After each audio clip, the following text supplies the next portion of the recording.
'Twas in the temple where I first beheld her, and now again the same. What omen of yet follows that?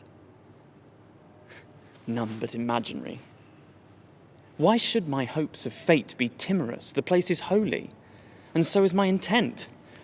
I love her beauties to the holy purpose, and that, methinks, admits comparison with man's first creation. The place blessed, it is his right home back if he achieve it.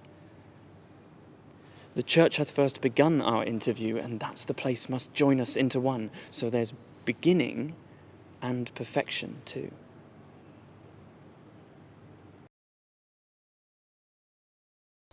Oh, sir, are you here? Come, the wind's fair with you. You'll like to have a swift and pleasant passage. Sure you are deceived, friend. 'Tis contrary in my best judgment. What, from Malta? If you could buy a gale amongst the witches, they could not serve you such a lucky pennyworth, as comes a God's name.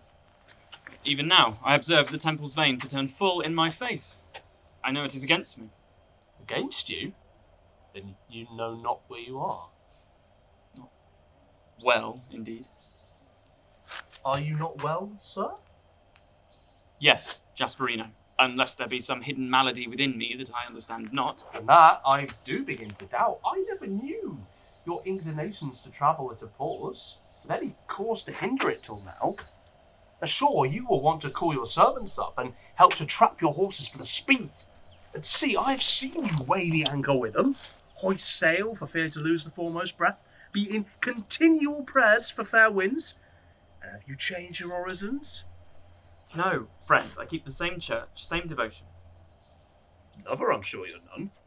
The Stoic was found in you long ago. Your mother, nor best friends who have set snares of beauty, high and choice ones too, could ever trap you that way. What might be the cause? Oh, how violent thou art. I was but meditating somewhat of I heard within the temple. Is this violence? 'Tis but idleness compared with your haste yesterday. I'm all this while a going man. Your seamen call. Shall we board your trunks? No, not today. 'Tis the critical day, it seems, and the sign in Aquarius. Keep all on shore. I do not know the end, which needs I must do, of an affair in hand ere I can go to sea.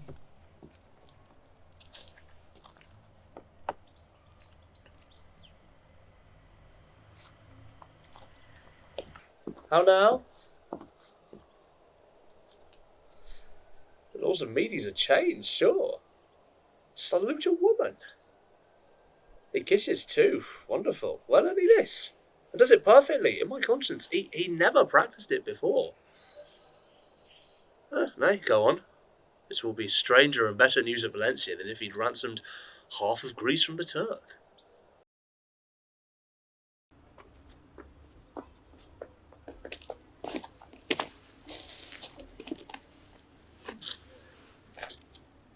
You are a scholar, sir?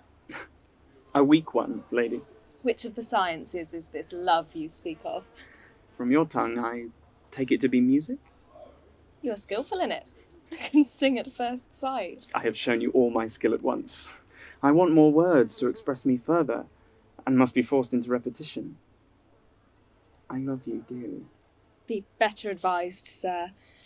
Our eyes are sentinels unto our judgments, and should give certain judgments what they see, but they are rash sometimes, and tell us wonders of common things which, when our judgments find, they can then check the eyes and call them blind. But I am further, lady. Yesterday was mine eye's employment, and hitherto have brought my judgment, where are both agreed. So, both houses then consenting, 'tis agreed. Only wants the confirmation by the hand royal. And that's your part, lady. There's one above me, sir. For 5 days past to be recalled. Sure mine eyes were mistaken, this was the man was meant me. That he should come so near his time and miss it.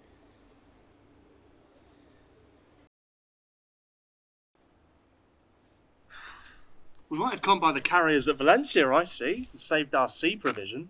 We are at farthest shore. Methinks I should do something too. I meant to be a venturer in this voyage. Ooh. Yonder's another vessel. I'll board her. If she be lawful prize, down goes her topsail.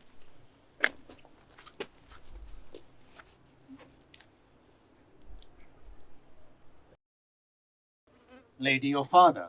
Is in health, I hope.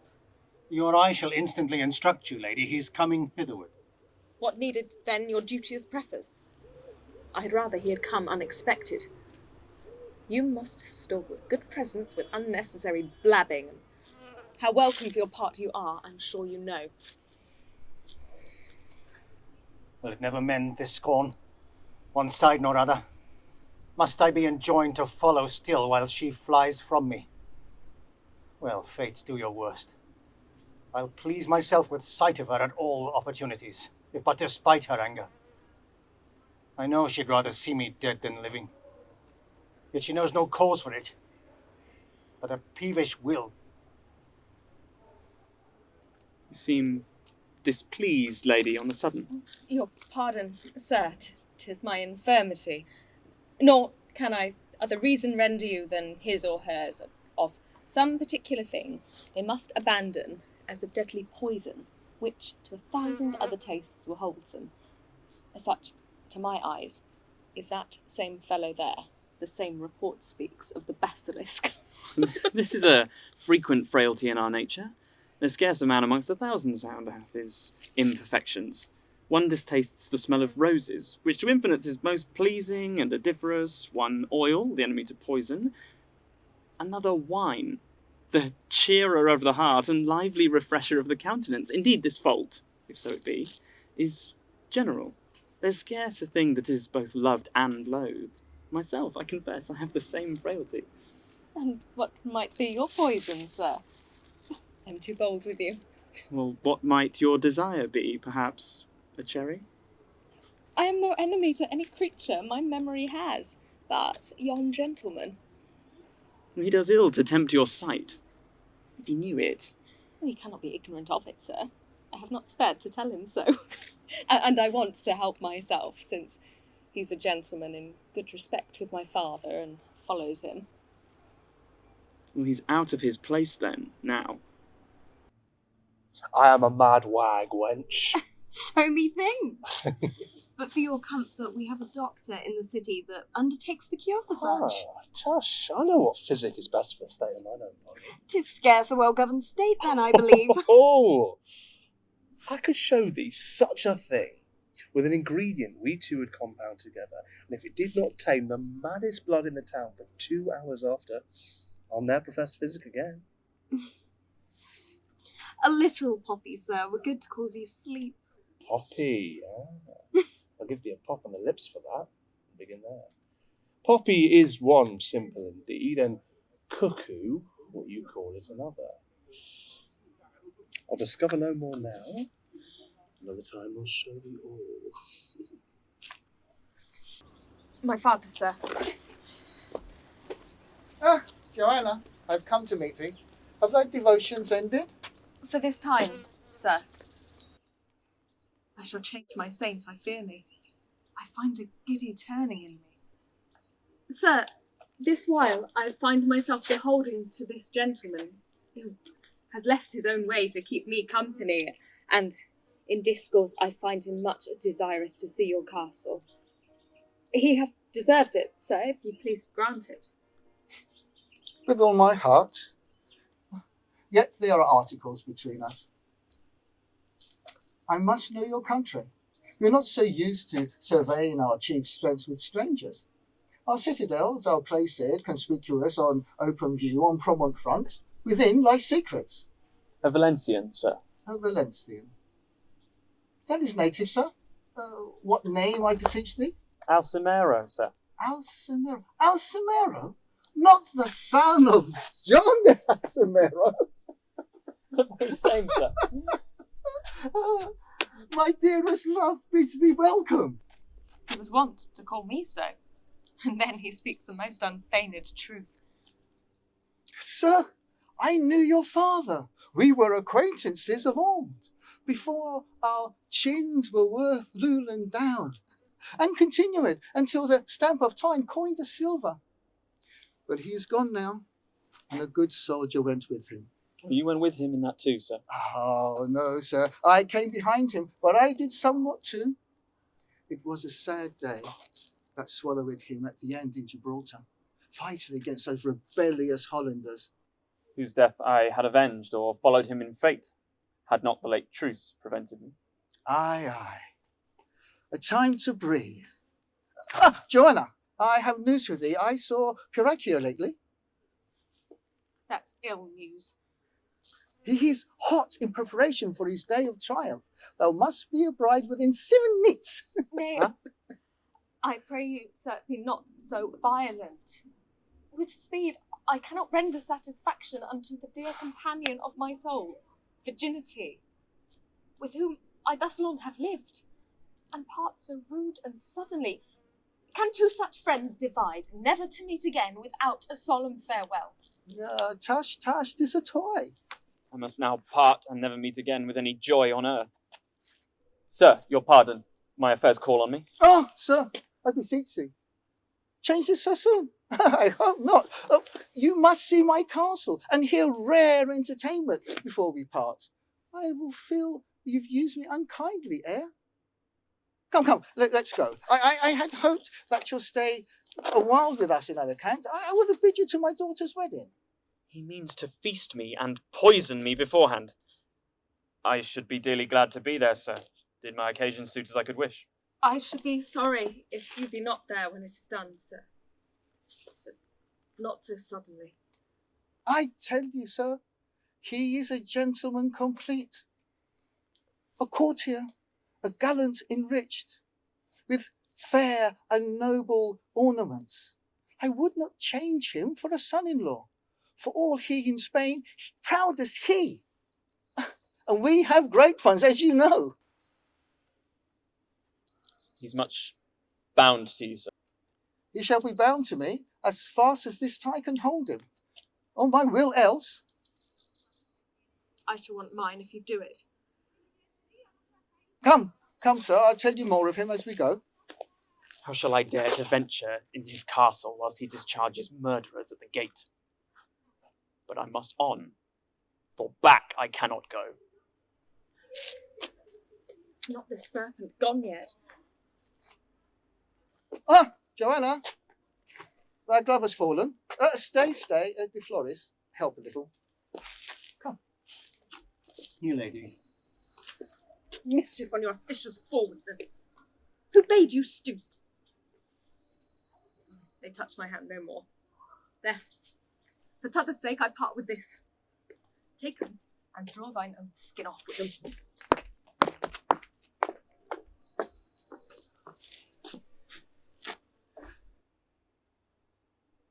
Here's a favour come. With a mischief. Now I know she had rather wear my pelt tanned in a pair of dancing pumps than I should thrust my fingers into her sockets here. I know she hates me, yet cannot choose but love. No matter. If but to vex her, I'll haunt her still, though I get nothing else. I'll have my will.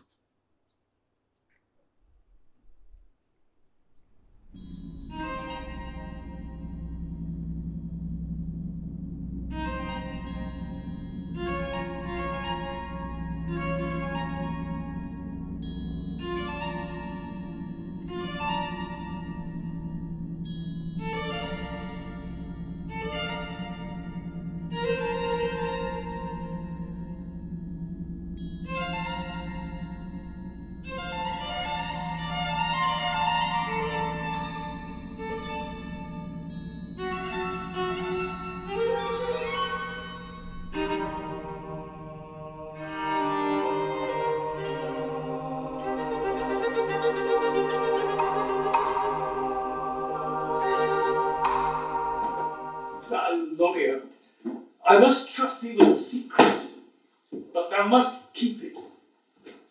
I was ever close to a secret, sir. The diligence that I have found in thee, the care and industry already past, assure me of thy good continuance. Longio, I have taken a wife. Suffice it, it's too late to be keeping her a secret, and she's known to be married all the town over. That goes too fast, my lawyer. That knowledge I allow no man can be bounded, but then there is a knowledge that is nearer, deeper, and sweeter, lawyer. Then, sir, we shall handle that between you and I. It is that I go about, man. Lawyer, my wife is young. So much the worse to be kept a secret, sir. Why, there thou meets the substance of the point. I am old, lawyer. Oh, no, sir. I am old, lawyer. Yet why may not this concordance sympathise? Old trees and young plants often grow together, well enough agreed. Yes, sir, but the old trees do raise themselves higher and broader than the young plants. It is a shrewd application. Aye, there's the fear, man. I would wear my ring on my own finger. Whilst it is borrowed, it's none of mine, but his that uses it. Well, you must keep it on then still, sir. If you but lie by, one or other will be thrusting into it. Thou conceivest me, lawyer. Here thy watchful eye must have employment. I cannot always be at home. I dare say that's where you cannot. I must look out. You must look out. It's every man's case. Here, I do say, must thy employment be, to watch her treadings, and in my absence supply my place. I'll do my best, sir. Surely I cannot see who we should have cause to be jealous of. Thy reason for that, lawyer? 'Tis a comfortable question. Oh, yes, but two sorts of people there, sir, and both of them under the whip. Fools and madmen. The one is not wit enough to be knaves, the other is not knavery enough to be fools. Aye, those are all my patients, lawyer. I do profess the cure of either sort. My trade, my living 'tis, I thrive by it. But here's the care that minxes with my thrift. The daily visitors that come to view my dead brain-sick patients, I would not have to view my wife. Gallants, I do observe, of quick, enticing eyes, rich in habits, of stature and proportion very comely. These are most shrewd temptations, lawyer. Well, that's easily answered, sir. If they should come to see the fools and the madmen, you and I may serve their turn, and leave my mistress alone. Yeah, I'm sure she's not the neither sort. 'Tis a good ward, indeed. Come they to see our madmen or our fools, let them see no more than what they come for. And by this consequent, they must not see her. I'm sure she's no fool. And I'm sure she's no madman. Hold that buckler fast, lawyer. My trust is on thee, but I would count it firm and strong. What hour is it, lawyer? Towards very hour, sir. Dinner time, that means 12 o'clock. Oh, yes, sir. For every hour does have its part. I mean, at night, at 6, we wake up and look about us, that's eye hour. At 7, we should pray, that's knee hour. At 8, we walk, that's leg hour. At 9, we gather flowers and pluck a rose, that's nose hour. At 10, we drink, that's mouth hour. At 11, we cast about for victuals, that's hand hour. And at 12, we go to dinner, and that's belly hour. Profoundly, lawyer. 'Twill be long ere thy scholars learn this lesson. And I did look to have a new one entered. Stay, I think my expectation has come home.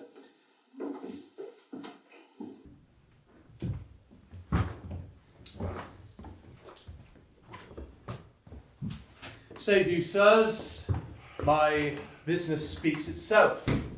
This sight takes off the labour of my time. Aye, sir, 'tis plain enough. You mean him for my patient. And if your pains prove but commodious to Give some little strength to that sick and weak part of nature in him.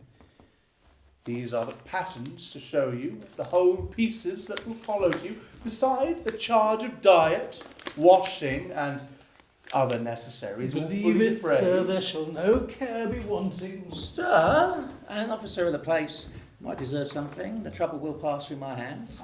Why then 'tis fit something should come to your hands, sir? 'Tis I must keep him sweet and read to him. What is his name? His name is Antonio. At Mary we use but half to him, only Tony. Tony. 'Tis enough. And a very good name for a fool. What's your name, Tony? Very good. Oh, yeah. He can laugh. I perceive by that he is no beast. Well, sir, if you can raise him but to any height, any degree of weight, might he attain, as I might say, to creep but on all four toward the chair of wit, or walk on crutches, 'twould add an honour to your worthy pains, and a great family might pray for you, to whom he should be heir, had he discretion to claim and guide his own. Assure you, sir, he is a gentleman. Nay, sir, there's no one here doubting that. I could see at the first he was a gentleman. He looks no less yet.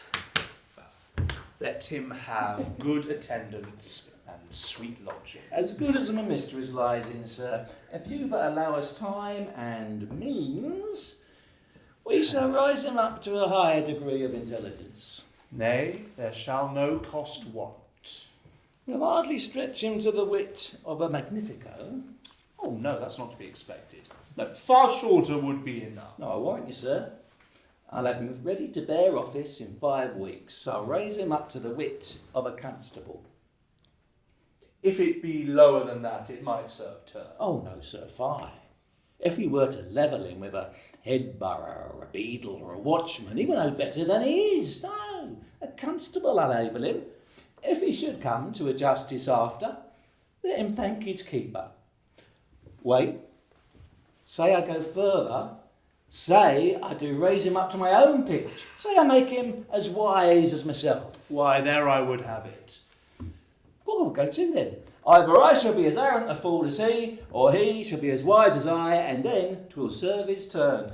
Nay, I do like thy wit passing. You may, well. sir. Oh. And if I had not been a fool, I had had as much wit too. You may remember where you found me. No, yes, I will, and leave you your best cares, I beseech you. Take you none with you. Leave them all with us. Come, cousin Tony, I must take charge of your knife. 'Tis too sharp for you.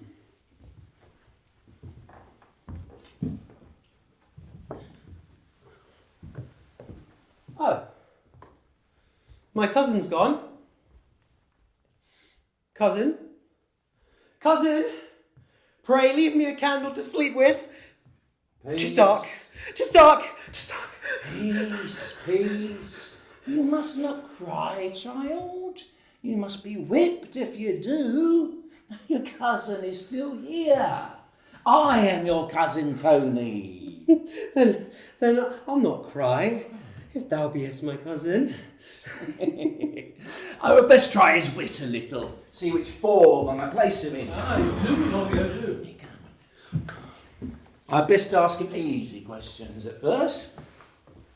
Tony, how many honest fingers has a tailor on his right hand? As many as on his left, cousin. Very good. And how many on both? 2 less than a deuce, cousin. Very well answered. Once more I come to you, Tony. How many fools may go to a wise man? 40 in a day sometimes, cousin. 40 in a day. How prove you that? All those that fall out amongst themselves and go to a lawyer to be made friends. A parlous fool. We must sit him in the 4th form at least. I perceive that. Once more, Tony. How many Knaves make an honest man. I know not that, cousin. No, 'tis too hard a question for you, Tony. I'll tell you, cousin. 3 knaves may make an honest man. The sergeant, the jailer, and the beadle. The sergeant catches him, the jailer holds him, and the beadle lashes him. And if that does not cure him, the hangman will. That's a fine sport, cousin. This is too deep a question for the fool, Lolio. Yes, sir, that might have even served yourself, though I say it. Once more I come to you, Tony, and then you shall go play. Aye, play it push then, cousin. So you shall. Say, cousin, how many... You may tell what hour of the day it is. The times of Bedlam calls. Peace! Peace or a whip comes!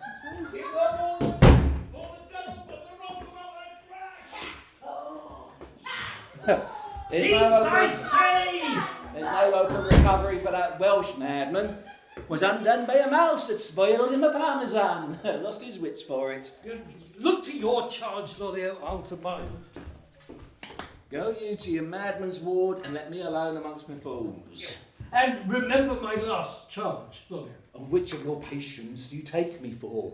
Come, cousin Tony, you must amongst your schoolfellows soon. There's many a pretty scholar amongst them. Some of them are at stota.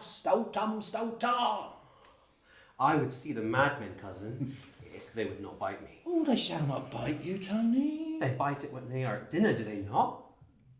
They do bite at dinner indeed. I do go to get some credit from thee.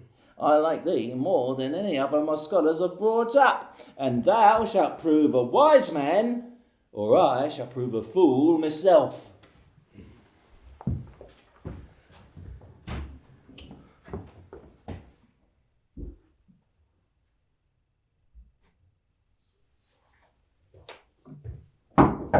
Sir, I'm readying now for that fair service which makes the name of friend sit glorious in you. Good angels, and this conduct be your guide. Fitness of places there set down, sir. The joys I shall return reward my service.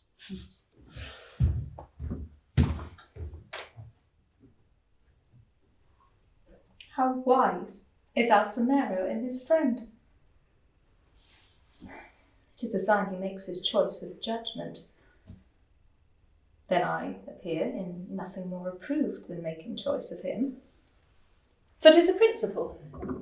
He that can choose well, that bosom who of his thought partakes, proves most discreet in every choice he makes. Methinks I love now with the eyes of judgment, and see the way to merit, clearly see it. A true deserver, like a diamond, sparkles. In darkness you may see him. That's in absence, which is the greatest darkness, falls on love. Then is he best discerned with intellectual eyesight.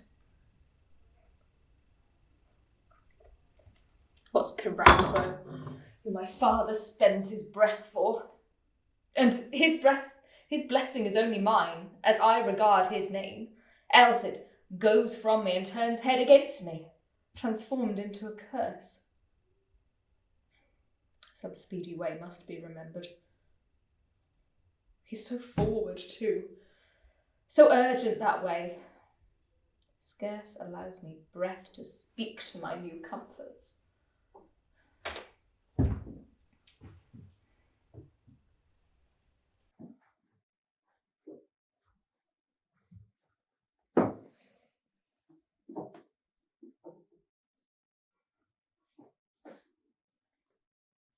Yonder's she. Whatever ails me, now or late especially, I can as well be hanged as refrain seeing her. Some 20 times a day, nay, not so little, do I force errands, frame ways and excuses to come into her sight. And I've small reason for it, and less encouragement, for she baits me still, every time worse than the other, does profess herself the cruelest enemy to my face in town.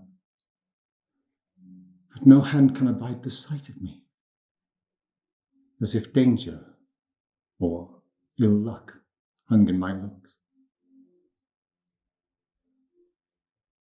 I must confess my face is bad enough. Yet I know far worse has better fortune, and not endured alone, but doted on. And yet such pick-haired faces, chins like witches, here and there 5 hairs whispering in a corner as if they grew in fear of one another, wrinkles like troughs, where swine deformity swills the tears of perjury that lie there like wash fallen from the slimy and dishonest eye.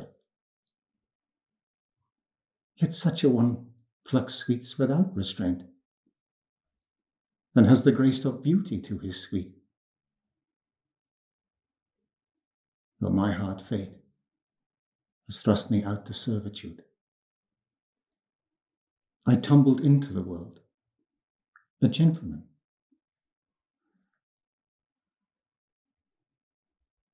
She turns her blessed eye upon me now, and I'll endure all storms before I part with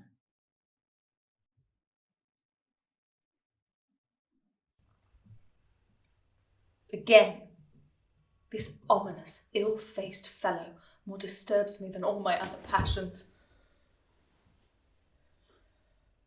Now it begins again. I'll stand this storm of hail, though the stones pelt me. Thy business? What's thy business? Soft and fair, I cannot part so soon now. The villain's fixed. Thou standing toad, Paul! The shower falls amain now. Who sent thee? What's thy errand? Leave my sight. My lord, your father, charged me to deliver a message to you. What, another since? Do it, and be hanged then. True Let service. me be rid of thee. True service merits mercy. What's thy message? Let beauty settle, but in patience you shall hear all. A dallying, trifling torment. Signor Alonso de Peracqua, lady, sole brother to Tommaso de Peracqua. Slave, when wilt make end? Too soon I shall. What all this while of him? The said Alonso with the foresaid Tommaso Yet again! is new alighted. Vengeance like the news. Thou thing, most loathed, what cause was there in this to bring thee to my sight? My lord your father charged me seek you out. Was there no other to send his errand by? It seems 'tis my luck to be in the waste. Get thee from me. So. Why? Am not I an ass to devise ways thus to be railed at? Yet I must see her still. I shall have a mad qualm within this hour again, I know it. And like a common garden bull, I do but take breath to be lugged again. What this may bode, I know not. Yet I'll despair the less, because there's daily precedence of bad faces beloved beyond all reason. These foul chops may come into favour one day amongst his fellows. Wrangling has proved the mistress of good pastime. As children cry themselves to sleep, I have seen women have chid themselves abed to men.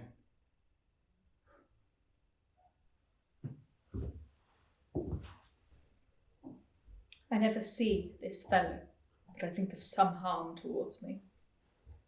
Dangers in my mind still. I scarce leave trembling of an hour after. The next good mood I find my father in, I'll get him quite discarded.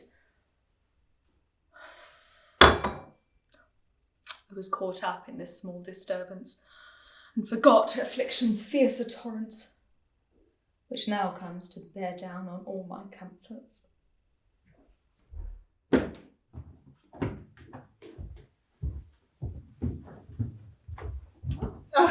You are both welcome, and a special one belongs to you, sir, whose nobility of name and our love presents, in addition, a son, our son Alonso. The treasury of honour cannot bring forth a title I should more rejoice in, sir.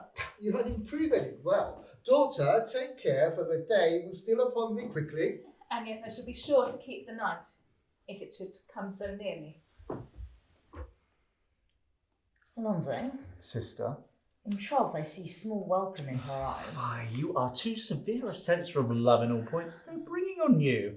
If lovers should mark everything a fault, affection would be like an ill-set book, whose faults might prove as big as half the volume. That's all I do entreat.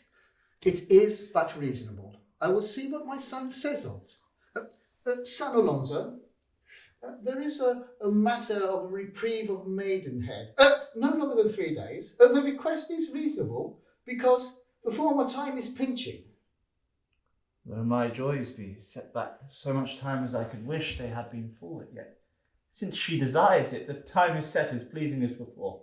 I find no gladness wanting. You are both welcome.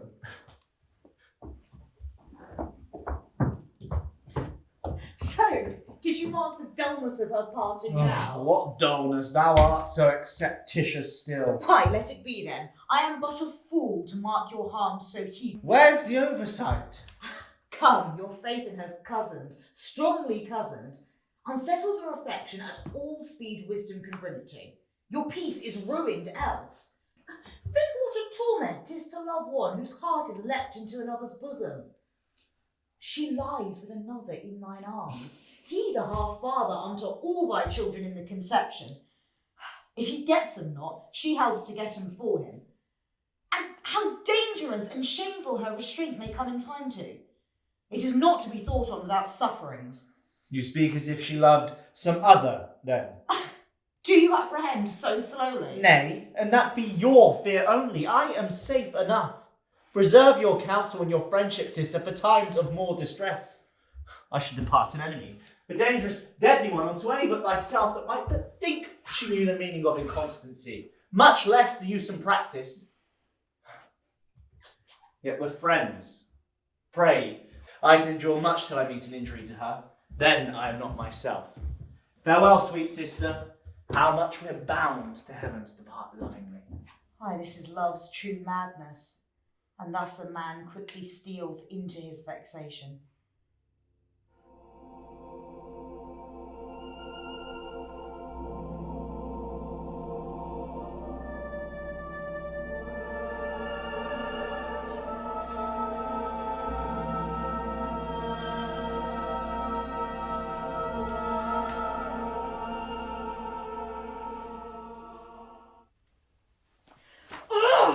Why, sirrah?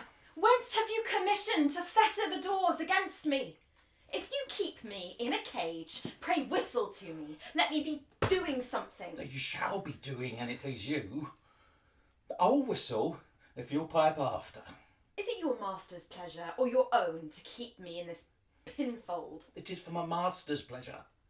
Lest being taken in another man's field, you won't be pounded in another place. 'Tis very well, and he'll prove very wise. He says you have company enough in the house if you choose to be sociable of all sorts of people. Of all sorts? Why, here's none but fools and madmen. Well, I'd even participate of both if I were as you. I know you're half mad already. Be half foolish too. You are a brave, saucy rascal. Come on, sir. Afford me then the pleasure of your bedlam. You were commending once today to me your last-come lunatic. What a proper body there was, without brains to guide it, and what a pitiful delight appeared in that defect, as if your wisdom had found a mirth in madness. Pray, sir, let me partake, if there be such a pleasure. If I do not show you the handsomest, quietest, discreetest madman, one you might call the understanding madman, Then say I am a fool. A match, I will say so.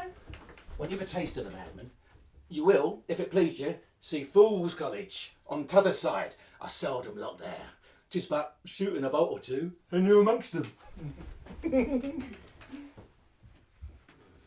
Come, Francis. Let me see how handsomely you'll behave yourself now. What courtesy have you for the lady of the house?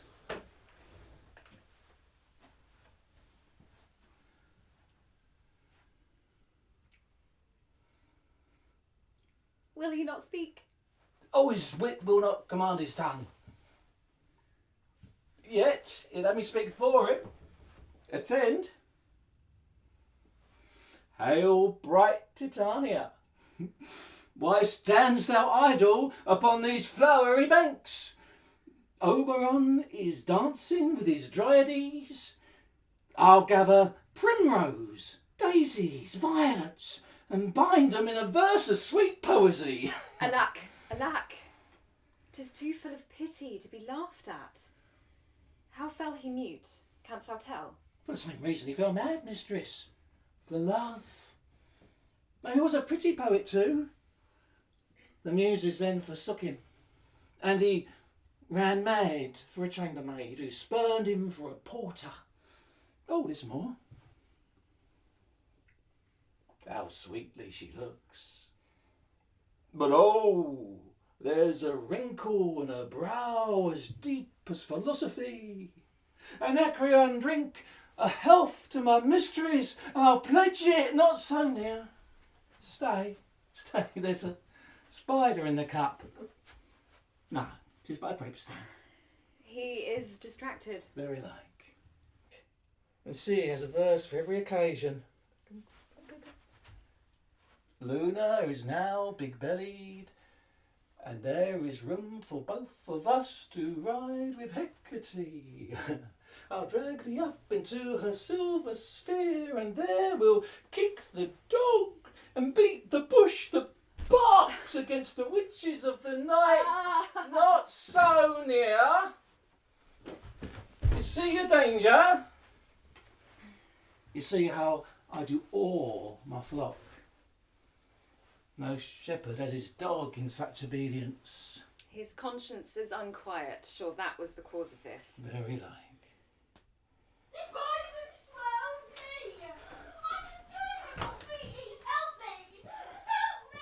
Shut up! These dismal calls fright him. Back, rogue. Mistress, come away. The mad do not fear what we fear. These voices are his companions.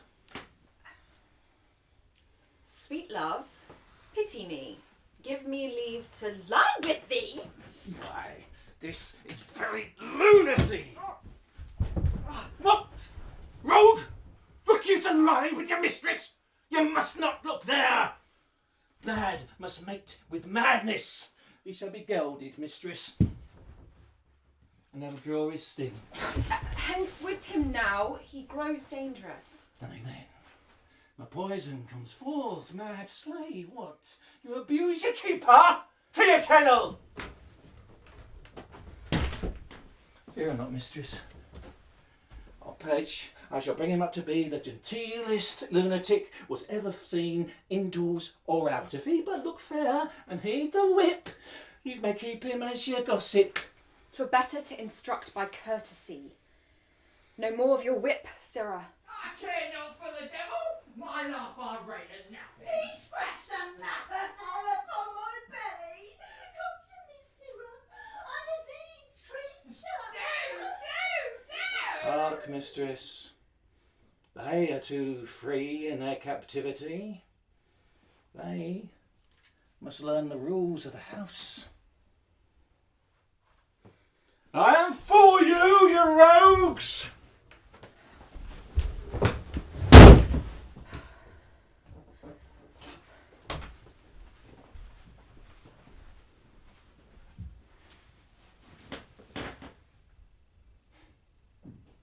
Fear and pity do contend within me. Poor lost creatures that must confinement bear. Wife, madman, fool, all do a prison's share.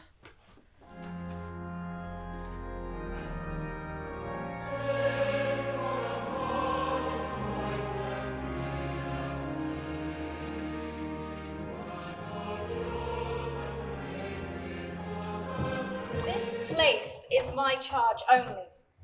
You have kept your hour, and the reward, a just meeting, bless you. I hear my lady coming. Complete, gentlemen. I dare not be too busy with my praises. They are dangerous things to deal with. This goes well. These women are the lady's cabinets. Things of most precious trust are locked into them.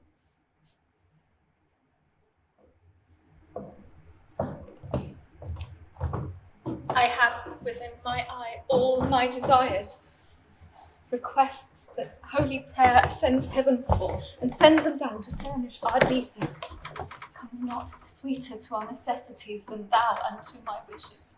We are so like in our expressions, lady, that unless I borrow the same words, I shall never find their equals.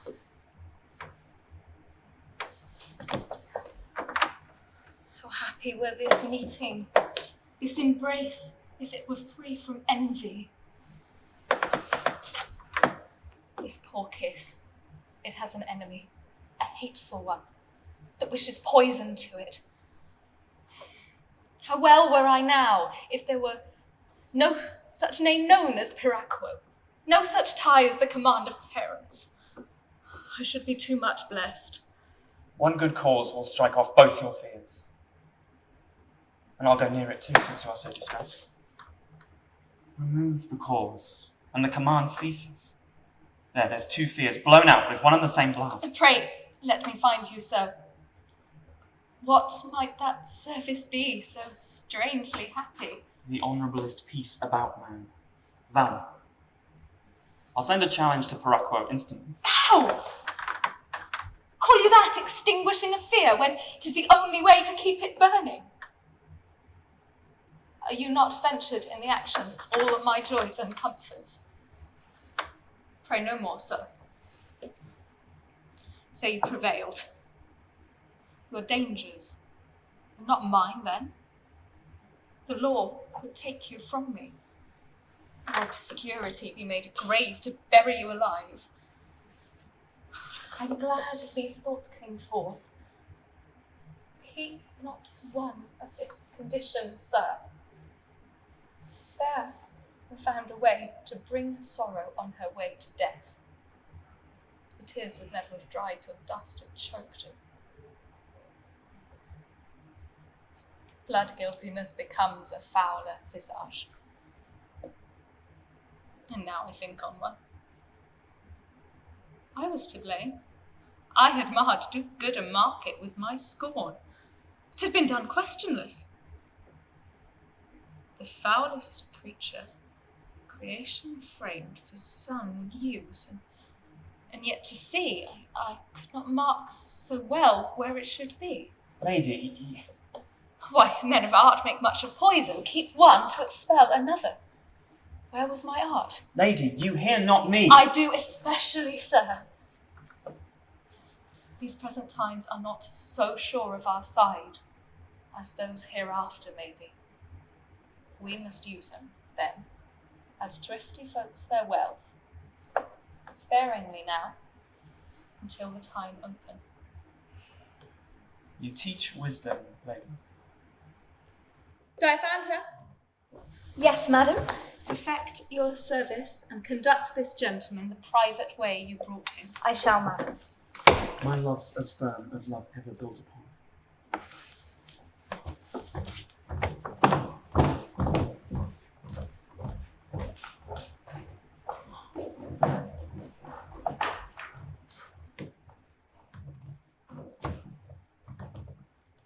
I have watched this meeting, and do wonder much what shall become of the other. I'm sure both cannot be served unless she transgress. Happily then I'll put in for one. For if a woman fly from one point, from him she makes a husband. She spreads, and mounts then like arithmetic. 1, 10, 100, 1,000, 10,000. Proves in time sutler to an army royal. Now do I look to be most richly railed on, that I must see her. Why, put case, I loathe him, as youth and beauty hates a sepulchre. Must I needs show it? Cannot I keep it from him and put my turn upon him? See, he's here. De Flores! Huh?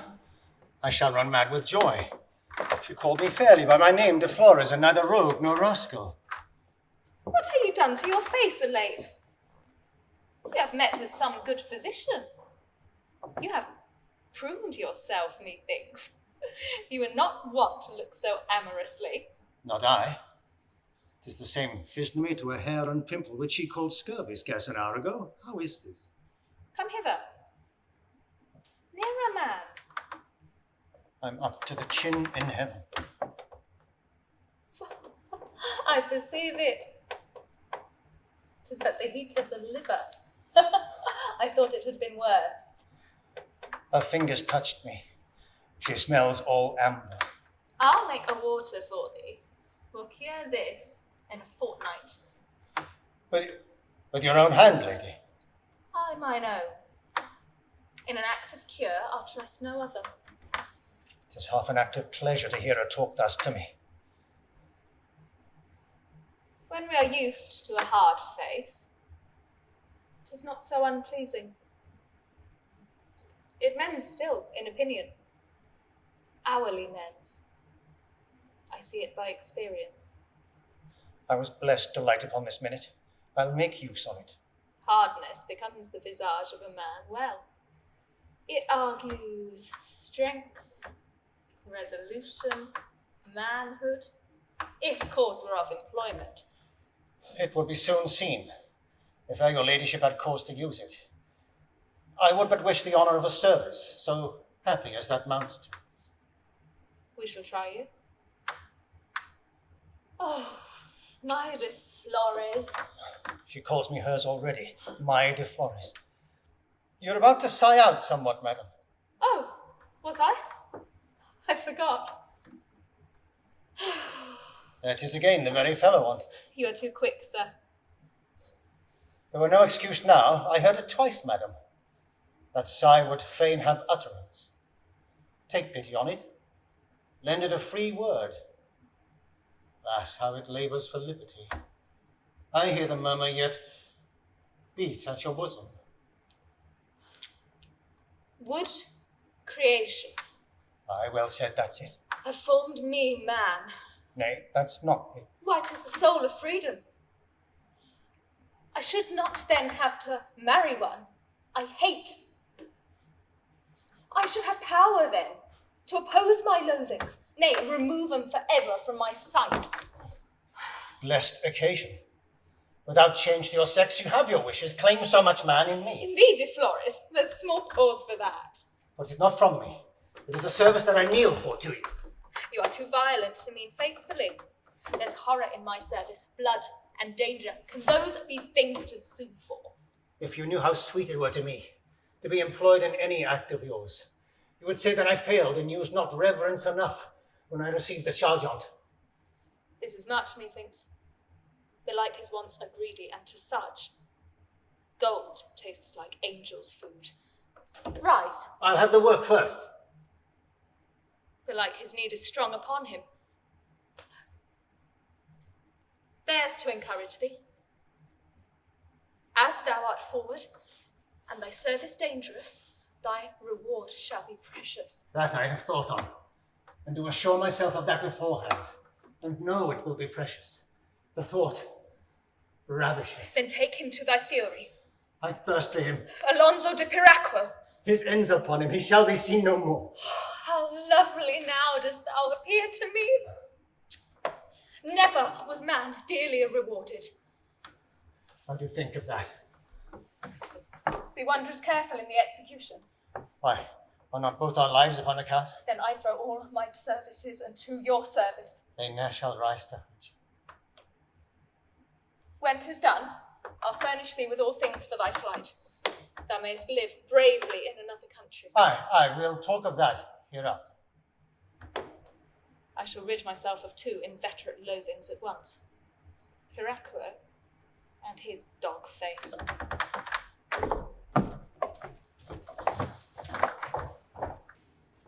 Oh, my blood. Methinks I feel her in mine arms already, her wanton fingers combing out this hair, and being pleased praising this bad face. Hunger and pleasure, they'll commend sometimes slovenly dishes, and feed heartily on them. Nay, which is stranger, refuse daintier for 'em. Some women are odd feeders. And true lad, here comes the man. Goes supperless to bed, yet shall not rise tomorrow to his dinner. Ah, de Flores. My kind honourable lord. I am glad I have met with thee. Sir. Thou canst show me the full strength of the castle? That I can, sir. I much desire it. Oh, and if the ways and straits of some of the passages be not too tedious for you, I'll assure you, worth your time and sight, my lord. Tush, that shall be no hindrance. I'm your servant, then. 'Tis near dinner time. Against your lordship's rising, I'll have the keys about me. Thanks, kind of Flores. He's safely thrust upon me. Beyond hopes.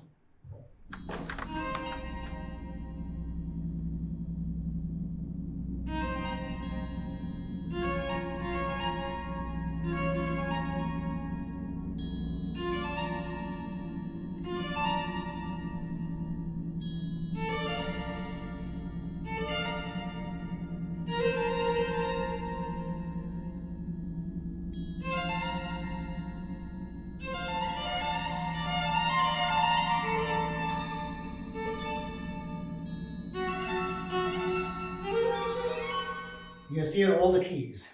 I was afraid, my lord, I'd want it for the postern, but this is it. Yes, I've all, my lord, and this for the keep. It's a most spacious and impregnable fort. You'll tell me more, my lord. This passage is somewhat narrow. We shall never pass well with our weapons. They'll but trouble us. Ah, thou sayest true. Pray, let me help your That lordship. is done. Thanks, kind of Flores. Lead, I'll follow thee. All this is nothing. You shall see anon a place you little dream on. I am glad I have this leisure. All your master's house imagined I had taken a gondola. All but myself, sir, which makes up my safety. My lord, I'll place you at a casement here. They'll show you the full strength of all the castle. Look, spend your eye a while upon that object. His rich variety, de Flores. Yes, sir. Goodly munition? Aye, sir, there's ordnance. No bastard metal. Will ring you a peal up like bells at great men's funerals. Keep your eyes straight, my lord.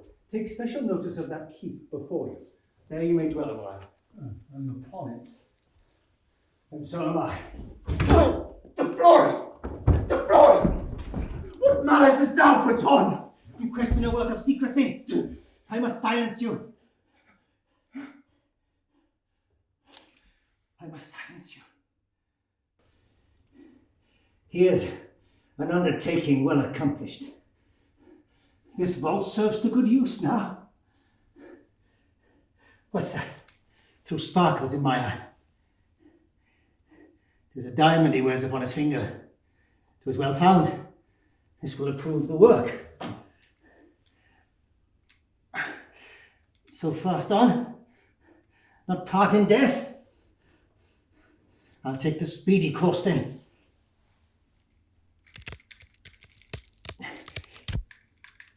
Finger and all shall. Oh.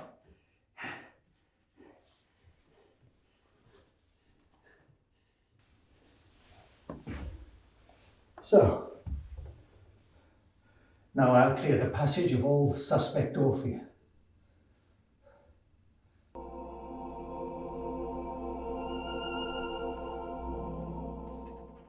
I'm grown so weary of this prison that I'll put on the manner of the place and turn mad woman. If the body's cribbed, there's liberty and wit that wanders free. Aye, mistress. We have whips to bring the wanderers home. Alas, poor creatures. Thoughts must be confined. They breed mischief abroad. Nay, mistress, 'twere wiser to play the fool than to turn mad woman. Sirrah. You shall be fooled by another a while. Tony, come hither. Tony. Who do you see yonder, Tony? Cousin, is it not my aunt? Yes, one of them, Tony. How do you, uncle? Do not be afraid, mistress. 'Tis a gentle midget. You may play with him as safely with him as with his bauble. How long hast thou been a fool? Ever since I came hither, cousin. Cousin? Oh, I'm none of thy cousins, fool. Oh, mistress, fools always have as much wit as to claim their kindred. Hark you, your scholars in the lower room are out of order. Must I come amongst you there? Keep you the fool, mistress. I'll go play left-handed Orlando amongst the madmen. Peace, or the whip! 'Tis opportuneful now, sweet lady. Nay, cast no amazed eye upon this change. Ha!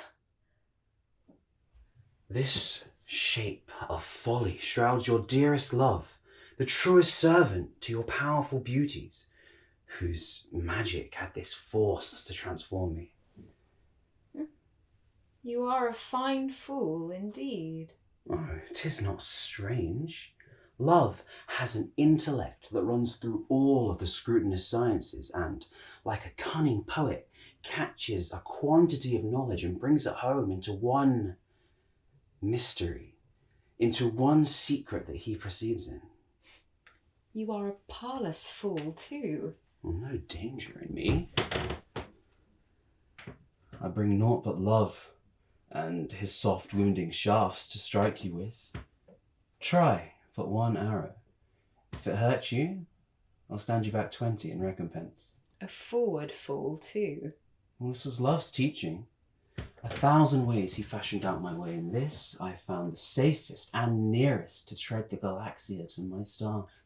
Profound withal, certain you dreamed of this. Love never taught it waking. Well, take no acquaintance of these outward follies. There is within a gentleman that loves you. When I see him, I'll speak with him. So in the meantime, keep your habit. It becomes you well enough. As you are a gentleman, I'll not discover you. This is all the favour you must expect. When you are weary, you may leave the school. For all this while, you have but played the fool. And must again. Thank you, cousin. I'll be your Valentine tomorrow morning. How like you the fool, mistress? Passing well, sir. Is he not witty? Pretty well for a fool. If he hold on as he begins, he is like to come to something. Aye, thank a good tutor. Now you may put him to it. He begins to answer some pretty hard questions now. Tony, how many is 5 times 6? Well, 5 times 6 is 6 times 5. What arithmetician could answer better? How many is 107? 107 is 701, cousin. Oh, is this no wit to speak on? Will you be rid of the fool now? Oh, by no means. Let him stay a little. Again, must I come amongst you? Nay, my poison comes forth, the whip. Why should a minute of love's hour be lost? Fie, out again. I had rather you kept your other posture. You become not your tongue when you speak from your clothes. Well, how can he freeze lives near so sweet a warmth? Shall I alone walk through the orchard of Hesperides and cowardly not dare to pluck an apple? This with the red cheeks I must venture for. Take heed, there's giants keep 'em. How now, fool?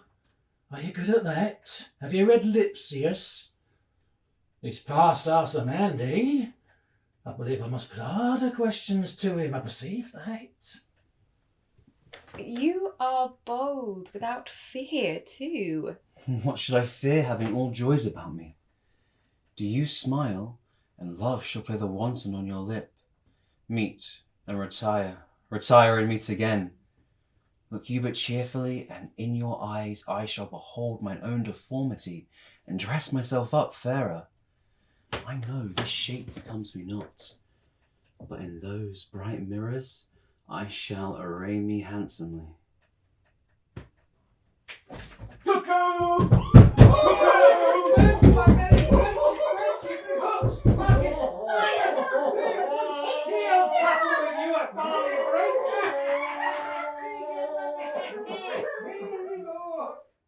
What fear are these? Of fear enough to part us. Yet they are but our schools of lunatics, that act their fantasies in any shapes suiting their present thoughts. If sad, they cry. If mirth be their conceit, they laugh again. Sometimes they imitate the beasts and birds, singing or howling, braying, barking, all as their wild fancies prompt them. These are no danger. Aye, but here's a large one. That's fine sport indeed, cousin. I would that my master were around. 'Tis too much for one shepherd to govern 2 of these flocks, and I do not believe that one churchman can instruct 2 benefices in one time. There will be some incurable mad to one side and some very fools on the other. Come, Tony. Oh, prithee, cousin, let me stay here still. Oh, you must do your book, since you have played sufficiently. Your fool has grown wondrous witty. Well, I'll say nothing, but I do not think that he will put you down one of these days.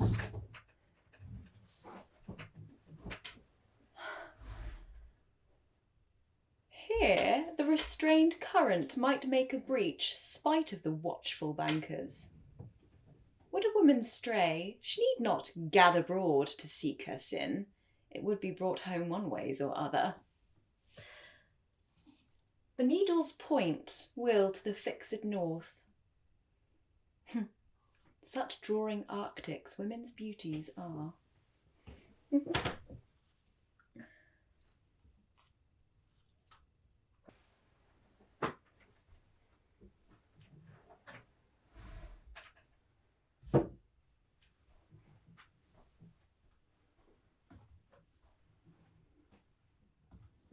How dost thou, sweet rogue?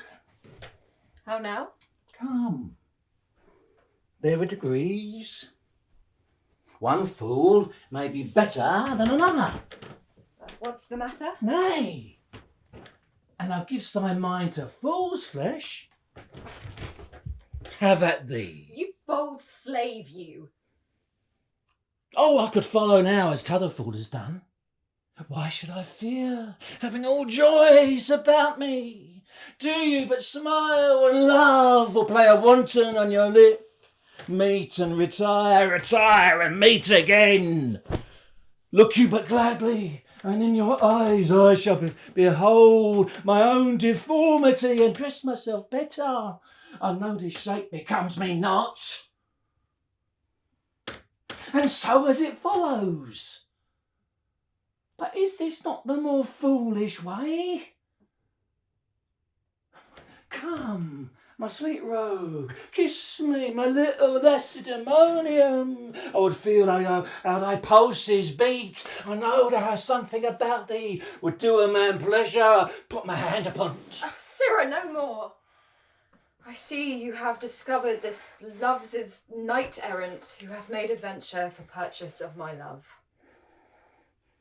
Be silent, mute as a statue, or his injunction, for me enjoying, shall be to cut thy throat. I'll do it for no other purpose, and be sure he'll not refuse.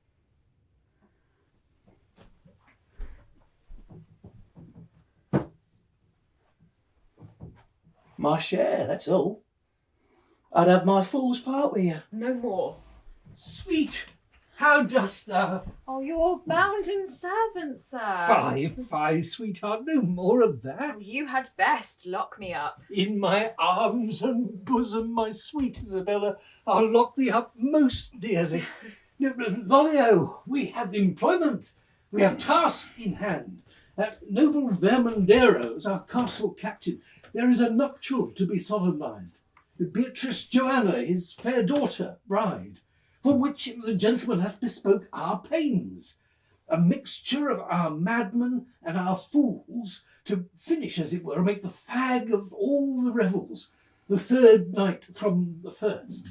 Only an unexpected passage over, to make a frightful pleasure.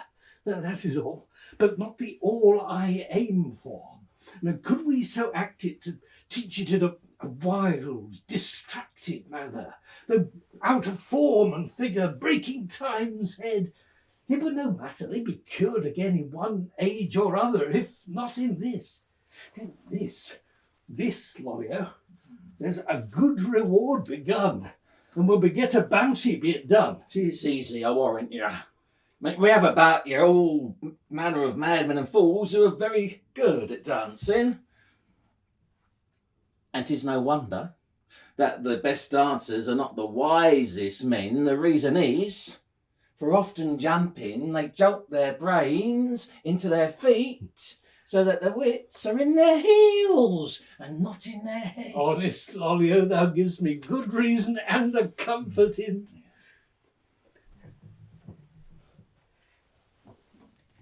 You have a fine trade on't. Madmen and fools are a staple commodity. No, wife. We must eat, wear clothes, and live. Just at the lawyer's haven we arrive. By madmen and by fools we both do strive.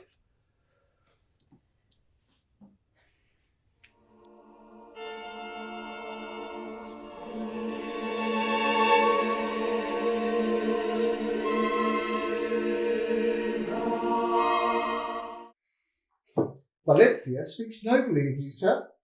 I wish I had another daughter now for you. The fellow of this creature would be a partner for a king, sir. Oh, I had she-fellow once. Heaven has married her to bliss eternal. It would be a sin to wish her in despair again.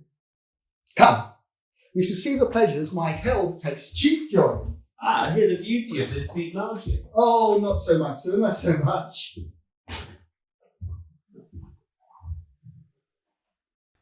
Here's one small step into my father's favour. Time will fix him. I've got him now the liberty of the house. So wisdom by degrees works out her freedom. And if that eye be darkened that offends me, I wait but that eclipse. This gentleman shall soon shine glorious in my father's liking through the refulgent virtue of my love. My thoughts are at a banquet. For the deed I feel no weight in it.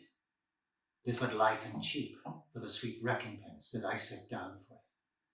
De Flores, Lady, thy looks promise cheerfully.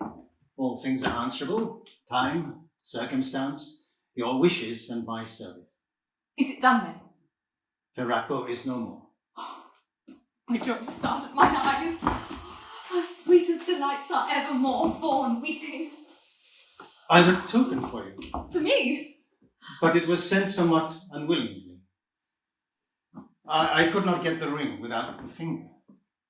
Bless me. What hast thou done? Why, is that more than killing the whole man? I cut his heartstrings. A greedy hand thrust in a dish at court, and a mistake hath had as much as this. 'Tis the first token my father made me send him. I made him send it back again for his last token. I was loath to leave it, and I'm sure dead men have no use of jewels. He was as loath to part with it, for it stuck as if the flesh and it were both one substance. At the stag's full, the keeper has his fees. 'Tis soon applied. All dead men's fees are yours, sir. I prithee, bury the finger, but The stone you may make use on shortly. The true value, to take it of my truth, is near 300 ducats.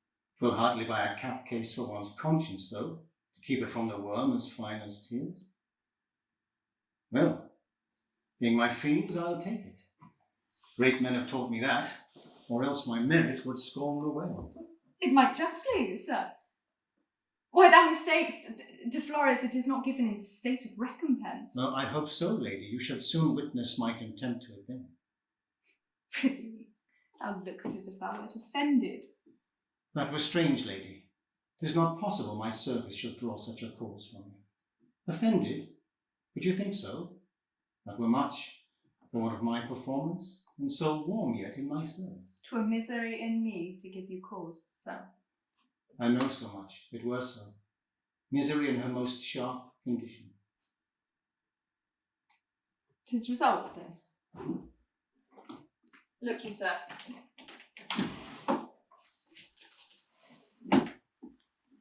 Here's 3,000 Spanish florins. I have not meanly thought upon your merit. What? Salary? Now you move me. How, De Flores? You place me in the rank of verminous fellows to destroy things for wages? Offer gold? The lifeblood of man, is anything valued too precious for my recompense? I understand thee not. I could have hired a journeyman in murder at this rate, and mine own conscience might have slept at ease, and have had the work brought home. I'm in a labyrinth. What will content him? I would fain be rid of him. I'll double the sum, sir. You take the course to double my vexation, that's the good you do. Bless me, I am now in worse plight than I was. I know not what will please him. Sir, I prithee for my fears' sake, make away with all speed possible, and if thou beest so modest not to name the sum that will content thee, paper blushes not. Send thy demand in writing, it will follow thee, but prithee, take thy flight. You must fly too, then. Aye. I'll not stir a foot else.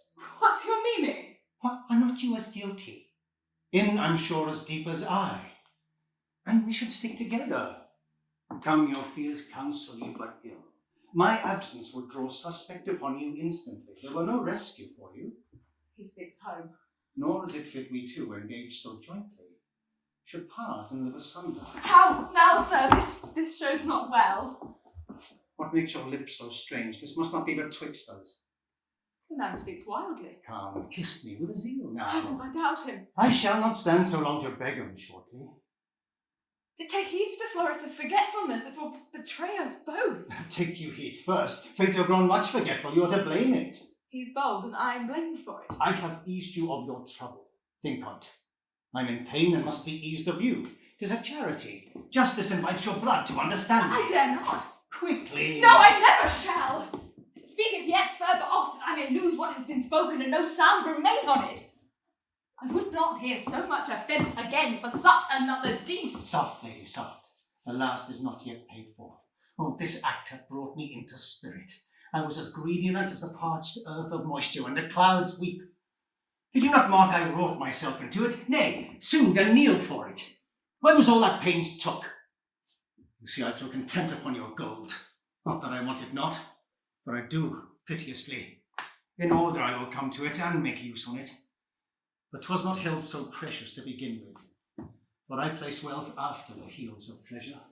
And were I not resolved in my belief that thy virginity were perfect in thee, I should but take my recompense with grudging, as if I had but half my hopes I agreed on. Why, 'tis impossible thou canst be so wicked, or shelter such a cunning cruelty, to make his death the murderer of my honour. Thy language is so bold and vicious, I cannot see which way I can forgive it with any modesty. Push, you forget yourself. A woman dipped in blood and talk of modesty. Oh, misery of sin.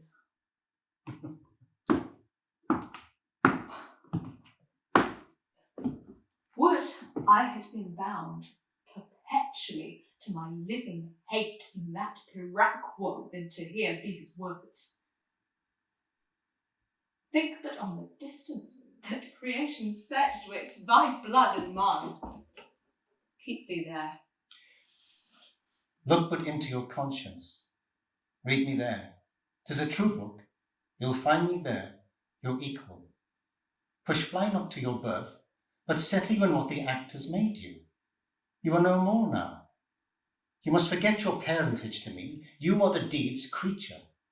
And by that name, you lost your first condition, and I challenge you. That peace and innocency has turned you out and made you one with me. With thee, foul villain. Yes, my fair murderess, do you urge me? O thou rights maid, thou whore in thy affection. 'Twas changed from thy first love, and that's a kind of whoredom in thy heart, and he's changed now to bring thy second on, thy Alsamiro, whom, by all the sweets that ever darkness tasted, if I enjoy thee not, thou ne'er enjoyest. I blast the hopes and joys of marriage. I'll confess all, my life I rate at nothing. De Flores! I shall rest from all lovers' plagues then. I live in pain now. That shooting eye will burn my heart to sin. Overhear me! She that in life and love refuses me, in death and shame my partner she shall be. Sir, hear me once for all. I make thee master of all the wealth I have in gold and jewels. Let me go, poor unto my bed with honour, and I am rich in all things. Let this silence thee. The wealth of all Valencia shall not buy my pleasure from me. Can you weep fate from its determined purpose?